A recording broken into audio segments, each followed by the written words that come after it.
Bankrate.com's Greg McBride, if you missed it, he told us last hour that the millennial generation is planning ahead for the reality of retirement. Take a listen.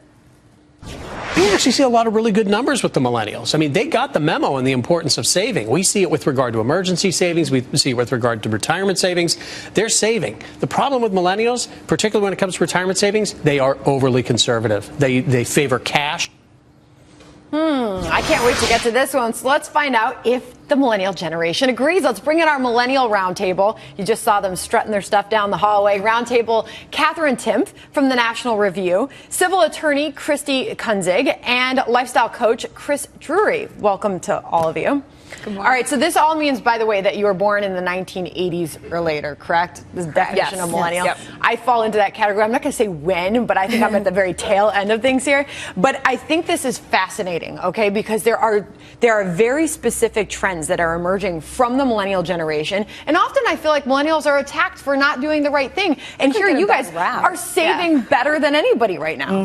Well, I think we're just more conservative, mainly because we've seen what has happened to our parents and our parents' retirement funds. And I think that even though we might not be able to save as much, and you guys can chime in as well, I think we're just more conservative. We've seen what's happened. And we're less likely to take some risks, you know. We're going to just keep our money, put it in the bank. So define careful. What does that mean? Well, because you're criticized for not buying homes. I can't buy a home right now. First of all, I live here in New York. But also, I think with retirement, we're not counting on having Social Security. We're hearing that everywhere, that, you know, don't count on that. It could be bankrupt. So millennials, they save about 8% on average, and boomers only save 9%.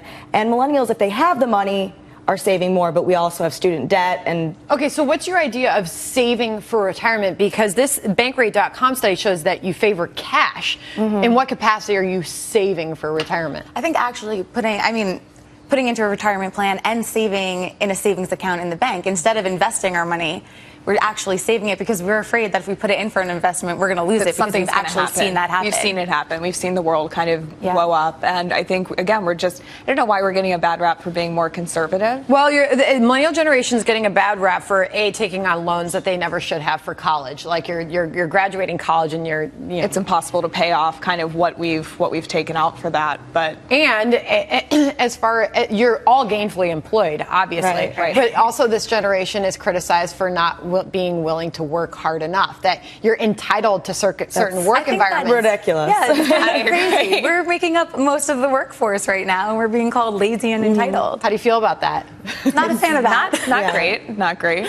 Because why do you think that stigma is attached to the millennial generation? I just think, again, we've gotten this thing that we're lazy, we're not working hard. But I know for me, I'm not thinking about I'm not thinking about retirement because I'm just thinking that I'm going to be working for a really long time. Yeah, I'll work forever. Probably at this rate. Like what's forever? Like what do you see as a retirement age right now? I don't know, 60. Haven't even thought about retiring. Yeah. I'm just still too busy working every second to think about retiring. I'm like thinking about a vacation. So you're married, not married?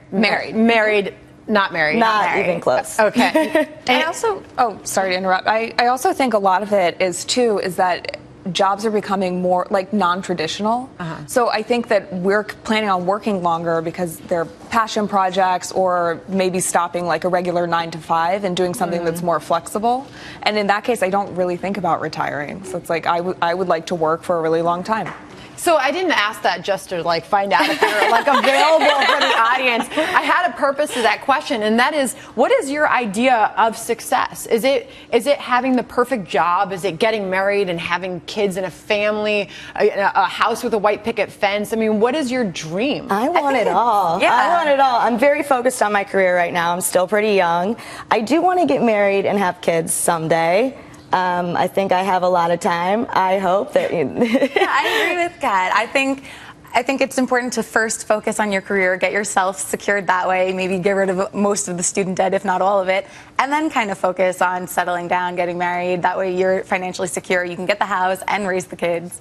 Okay, and then there's one other idea that's thrown out there by economists, that this generation hasn't even reached peak spending, that you guys aren't even spending anywhere near what you will be eventually once you're more secure in your job or you've got your family or whatever it may be. Do you see that as the case, that you're still saving and you're really conservative right now, but that's going to change. I would hope so. I mean, I'm putting a lot to save for a house, and then I'm also putting $1,000 a month toward my student loan. I also plan on working more and more and making more and more money. Hopefully, as my career advances. So that's what it's about, making more money.